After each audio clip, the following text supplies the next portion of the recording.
Le Seigneur a envoyé sa parole pour guérir les familles. Et nous sommes dans le temps de la guérison de nos familles. Aujourd'hui, nous allons voir l'intimité des couples. Nous allons voir comment papa et maman doivent se comporter. Une famille, c'est une personne qui dirige un toit sous lequel toute personne qui entre est sous son autorité.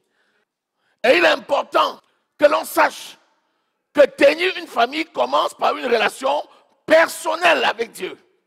Quand tu prends une personne dans une famille, un père, une mère et les enfants, la relation du père et de la mère dépend de leur relation individuelle avec Christ. Si chacun d'eux a une relation biaisée avec Christ, la relation du couple sera biaisée. Si tu es dans une maison où un des parents ne joue pas son rôle, la maison devra son salut à l'engagement du parent qui joue son rôle. C'est ce qui est écrit. 1 Corinthiens au chapitre 7 le dit, verset 14, qui dit que même si un des parents ne veut pas jouer le jeu, celui qui est pur et qui a une relation personnelle avec le Seigneur va couvrir ses enfants. L'onction qui va descendre par cette personne va couvrir toute la maison. Le mari non croyant est sanctifié par la femme. Ce n'est pas parce que ton mari est païen que son état de païen va venir détruire ton foyer. Non. Si tu es quelqu'un attaché au Seigneur, même si ton mari est un païen, il est obligé de rester sous ta couverture spirituelle.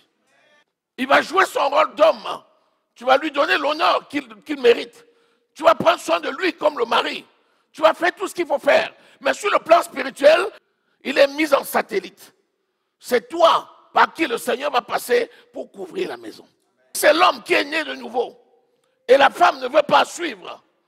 C'est ce qui se passe aussi. Le salut va entrer par l'homme. Et ce salut va couvrir la maison. Parce qu'il n'est pas question que les enfants se perdent parce qu'un parent ne veut pas suivre. Quand tu dis, mais comment je vais faire puisque je suis seul? Mon mari ne suit pas, ou ma femme ne suit pas. Mais si ton mari ne suit pas, ou la femme ne suit pas, l'ami fidèle, c'est Jésus. Il est avec toi. Il ne te délaissera pas, il ne t'abandonnera pas. Par toi, il va réaliser exactement tout ce qu'il a prévu pour ta famille.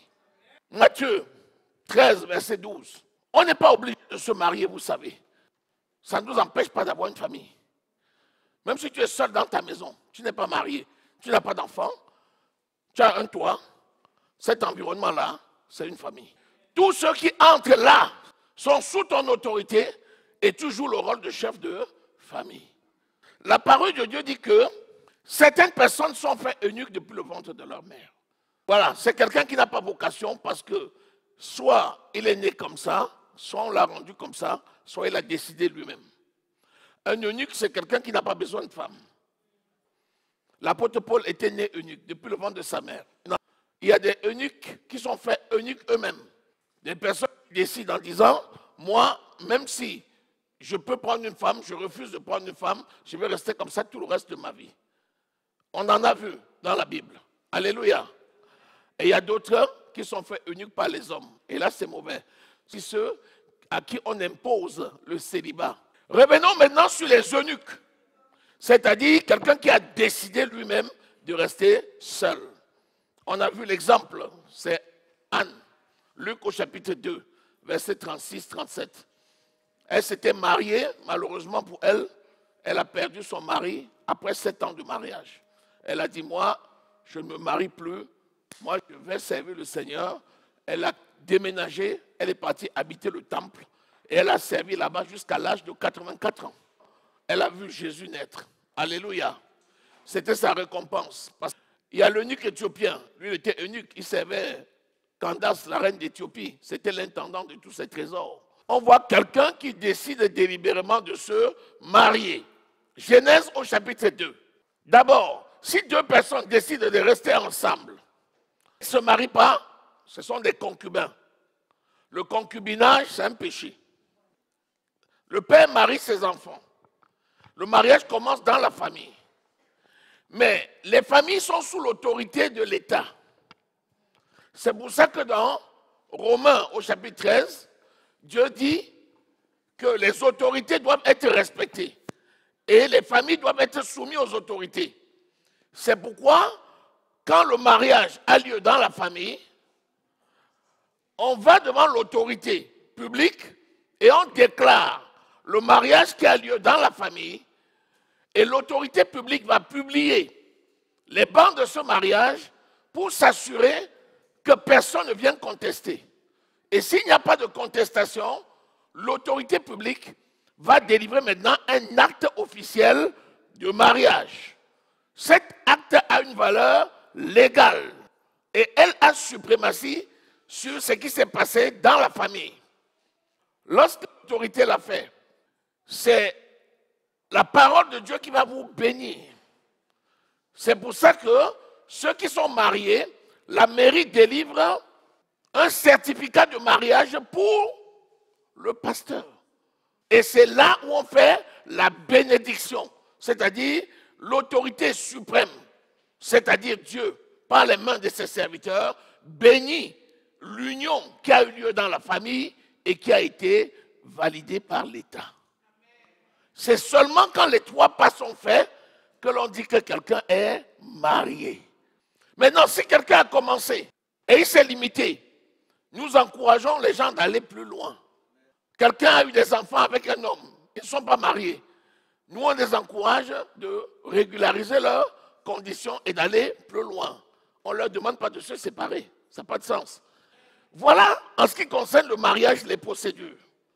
Maintenant, lorsque quelqu'un l'a fait, qu'il ne vienne pas me dire qu'il s'est marié au hasard. Parce que le temps de ces procédures-là, c'est long quand même.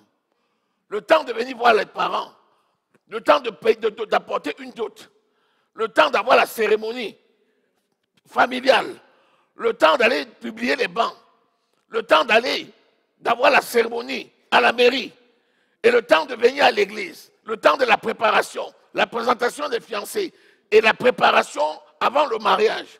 Tout ce temps-là, tu n'as pas eu le temps de connaître l'autre. Après, tu dis, on m'a piégé. Comment on t'a piégé? Comment? On ne t'a pas piégé. Tu as eu tout le temps. À l'idée, c'est bon.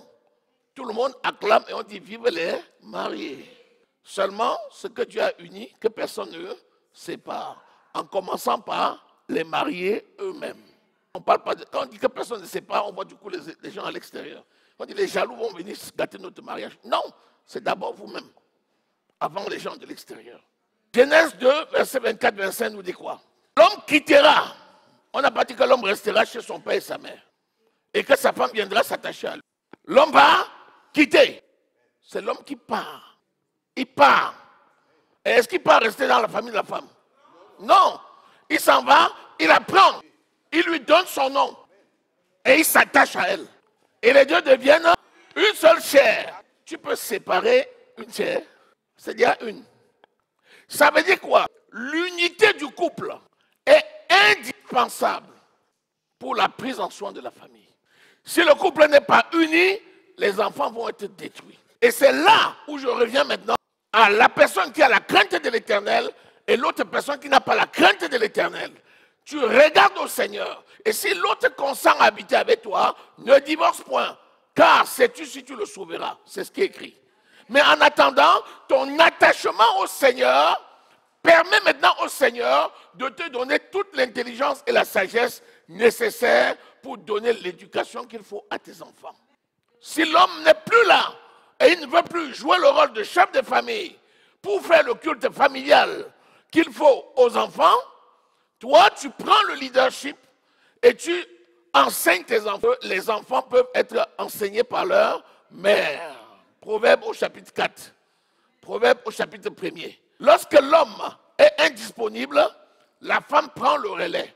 C'est pour ça qu'à la mairie, on dit en cas d'absence du père, c'est la maman qui gère la famille. Si quelqu'un est une seule chair avec l'autre, ça veut dire qu'il l'aime. Ecclésiaste au chapitre 9, verset 9. La vie sur la terre n'est que vanité. La seule chose qu'il te reste sur cette terre-ci, c'est de jouir de la vie avec ta femme. Si tu manques à ce devoir, tu as tout perdu. C'est que ta vie sur terre, c'est zéro. Est-ce qu'on a parlé des enfants là? Est-ce que tu as épousé les enfants? Quand ils viennent, c'est une bénédiction de l'Éternel. Mais ils ne prennent pas la place de la mère. Tu ne peux pas aimer tes enfants comme tu aimes ta femme. C'est que tu es dangereux. L'amour de ta femme, c'est le first. Le top, top. Et après, tu dois aimer tes enfants, prendre soin d'eux comme un parent doit le faire. Dans Proverbe 5, 18, il dit, trouve ta joie avec ta femme. Ça veut dire que tu ne peux pas prétendre avoir la joie sans ta femme. Si quelqu'un dit, je préfère aller chercher les filles de joie. Non, ce sont des filles de deuil. La seule femme de ta joie, c'est ta femme que tu as épousée. Sinon, il n'y aura jamais de joie. Et si tu veux communiquer la joie à ta famille, il faut que ton amour avec ta femme produise en vous la joie et que cette joie, d'une seule voix, vous puissiez la communiquer à la famille. Dans le culte familial, quand l'enfant voit le père, qui n'ose même pas penser qu'il va aller voir la mère pour obtenir ce que le père a refusé. S'il n'y a pas d'amour, il ne peut pas avoir intimité. Et quand on parle de l'intimité du couple, c'est l'intimité à tous égards. Ce n'est pas seulement l'intimité physique et sexuelle, c'est aussi l'intimité spirituelle, l'intimité sociale, l'intimité économique, l'intimité familiale. À tous les niveaux, l'homme et la femme doivent parler d'une même voix. Financière, Cantique des Cantiques, chapitre 1er. Vous voyez, on explique pourquoi la femme aime son mari. Ton amour vaut mieux que du vin. C'est souvent l'alcool qui divise les couples. Quand l'homme boit beaucoup, il a honte. Quand il cache des bouteilles de vin, il sait lui-même qu'il est faux. Quand c'est la femme qui cache le vin, parce qu'elle est déjà accro à l'alcool, elle sait qu'elle ment. Dès que le vin entre dans un couple et l'addiction arrive, c'est fini. Le couple est mort. C'est pourquoi si ta femme te contrôle, en contrôlant ce que tu bois, accepte. Si tu lèves un verre, ton mari te dit non, maintenant il faut que ça s'arrête là, arrête. Si la femme te dit arrête là, arrête. Sinon tu auras les problèmes. Aime ta femme ou ton mari plus que le vin. Ne laisse pas que les boissons alcoolisées prennent le contrôle de ta vie. Derrière l'alcool, il y a les mauvaises fréquentations. Des amis de fortune. Ils ne viennent que pour boire. Tes parfums ont une odeur suave. Le nom de ton mari, c'est un parfum qui te recouvre. On t'appelle du nom de ton mari. Quand on voit la femme, on a vu le mari. Quand on voit le mari, on a vu la femme. Se voit, se sent, se vit. Entraîne-moi après toi. Nous courons. Le roi m'introduit dans ses appartements. Nous nous égayons. Nous nous réjouissons à cause de toi. Nous célébrons ton amour plus que le vin. S'il y a le vin, tu ne peux pas célébrer l'amour comme ça. C'est convivial de recevoir des gens, de leur offrir quelque chose à boire. Je ne parle pas dire le contraire. Faites attention que le vin ne prenne pas une place importante dans le couple. C'est ça qui va tuer l'amour. Cantique des Cantiques, chapitre 2, verset 10. Mon bien-aimé parle et me dit, lève-toi, mon ami, ma belle, et viens. Est-ce que ta femme, c'est ton ami? L'ami, c'est celui à qui on dit tout. Est-ce que tu dis tout à ta femme? Est-ce que la femme dit tout à son mari? Non, ce n'est plus l'ami. Ça veut dire qu'il y a des cases fermées. Ça veut dire qu'il y a des chambres qui sont cachées. Et là, vous ne pouvez jamais parler d'une même voix. C'est important de regarder dans la même direction, de parler d'une même voix. Est-ce que tu valorises ta femme en l'appelant ta belle?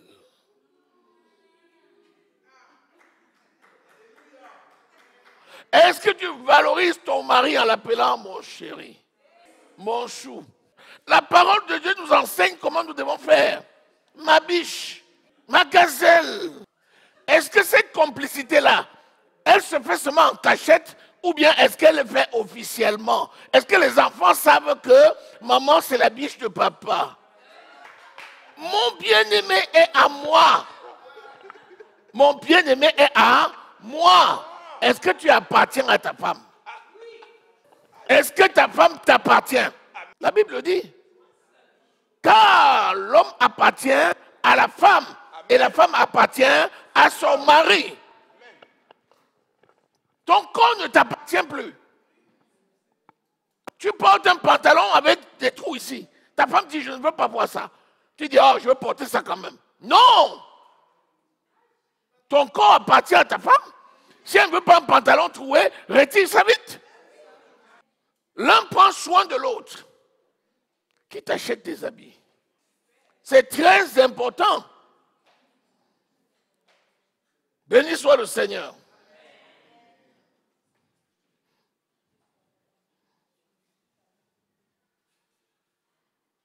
Avant que le jour se rafraîchisse et que les ombres fuient, reviens. Sois semblable, mon bien-aimé, à la gazelle, au fond des biches. Oh non, c'est trop fort. Tout ça, pourquoi? Parce que ce sont toutes ces petites considérations au quotidien qui sont les ingrédients pour une bonne relation. S'il n'y a pas cette attention-là, vous verrez qu'il n'y aura que des troubles, il n'y aura que des problèmes. C'est les petites attentions de chaque instant qui peuvent même paraître banales. C'est ça qui va valoriser l'homme auprès des enfants et qui va valoriser la maman auprès des enfants. C'est ça qui permettra aux gens de respecter ton épouse ou ton époux. Sinon, ils vont mépriser ton époux. S'ils écoutent, tu tiens des propos malveillants, les gens mépriseront ton époux. Mais si tu parles bien de ton époux, il est considéré aux portes de la ville. Proverbe 31. Alléluia. Quelle est la petite considération que tu donnes? Quelle est la place que tu lui accordes? Est-ce qu'elle dit oui, tu dis non? Quand elle dit non, tu dis oui. Il y a division. Avec ça, comment tu peux instruire la famille? Tu donnes l'instruction, dès que tu t'en vas, on donne une autre instruction. Ça ne va pas. Ça ne peut pas marcher. Donc, l'unité du couple est indispensable pour que le message passe auprès des enfants et à l'extérieur. Alléluia. Quand tu dis, ma femme n'a pas à savoir où je vais, c'est grave. Mon mari n'a pas à savoir où je vais, c'est grave. À chaque instant, tu dois signaler ta position. Alléluia. À chaque instant, tu dois signaler ta position. Si tu es arrivé à un endroit et c'est nécessaire d'aller à un autre endroit, il faut que tu signales que là, je quitte tel endroit où j'étais, je vais plutôt à tel autre endroit. Ton conjoint doit être informé en temps et en heure. C'est très bien comme ça. Alléluia. On voit encore dans l'église des gens, chacun a son compte. Des couples, chacun a son compte. Surtout, tu ne dois pas savoir ce qu'il y a dans mon compte. Et moi aussi, je ne dois pas savoir ce qui est dans ton compte. Enivrez-vous d'amour. L'ivresse amoureuse. Rien ne peut venir supplanter l'amour qu'un conjoint a pour sa conjointe. Rien. Si quelqu'un te dit, mais tu n'es pas obligé de l'aimer, tu peux la laisser, non? Tu dis, je ne peux pas. Je suis malade d'amour. Ça, ce sont des considérations qu'on doit avoir. Cantique 6, verset 1er. Où est allé ton bien-aimé? Oh, la plus belle des femmes. De quel côté ton bien-aimé s'est-il dirigé? Nous le chercherons avec toi. Tu dois être fier de voir quelqu'un heureux. Tu ne dois pas être jaloux d'une soeur, jaloux d'un frère, jaloux d'une personne. Non. Au contraire, tu dois soutenir ton frère, soutenir ta soeur. Si tu la vois heureuse, tu dois être heureuse avec elle. Heureux avec lui. Si tu pries pour la maison de ton voisin, ta maison sera bénie. Si tu pries pour la maison de ton frère ou ta soeur, ta maison sera bénie. C'est très important de prier pour les autres. De prier pour les autres couples. De prier pour les autres maisons. Si tu me dis seulement ma maison, mon couple, je vais le protéger, personne ne va plus le saluer. même si une soeur salue le mari, c'est un problème. Si même le mari salue une soeur, c'est un problème. Non. Alléluia. C'est très important. Veillez les uns pour les autres. Priez les uns pour les autres. Si dans l'église, il y a des personnes qui ont envie de se marier, priez avec ces personnes-là pour que cela s'accomplisse. Alléluia. Nous allons le chercher avec toi. Pas le combattre. Pas le détourner. Pas l'éloigner. Amen. La relation dans un couple est fondamentale pour l'éducation et l'élévation du reste de la famille. Mais elle est déterminée par la qualité de la relation individuelle de chacun avec son Dieu. C'est le fameux triangle de l'amour. Christ étant au sommet, l'homme étant dans un angle et la femme dans un angle, un triangle isocèle. L'homme vers la femme ou la femme vers l'homme, ça a l'air court, mais ce n'est pas possible. Il y a toujours des forces qui vont vous repousser. Tu as fait ceci, ça ne me plaît pas. Tu as fait ceci, ça ne me plaît pas. Tu as fait ceci, ça ne me plaît pas. Mais si la femme regarde à Christ au sommet du triangle, et l'homme regarde à Christ au sommet du triangle, plus la relation avec l'homme et Dieu est importante, plus la marche avec la femme et Dieu est importante, plus l'homme et la femme se rapprochent. Et le temps qui passe, ils étaient là, ils n'arrivent pas à faire ça parce qu'ils se combattent, mais ils se rapprochent de Christ. Et chaque temps qui passe, ils les rapprochent de plus en plus, et ils vont se retrouver là, autour de Christ. Et ça, c'est la relation qui va durer, et c'est celle qui est le préalable pour une bonne éducation de la famille. Est-ce que quelqu'un a saisi? Est-ce que quelqu'un est béni? Acclamons l'Éternel notre Dieu.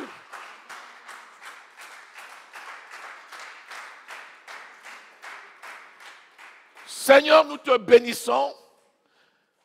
Merci pour les couples.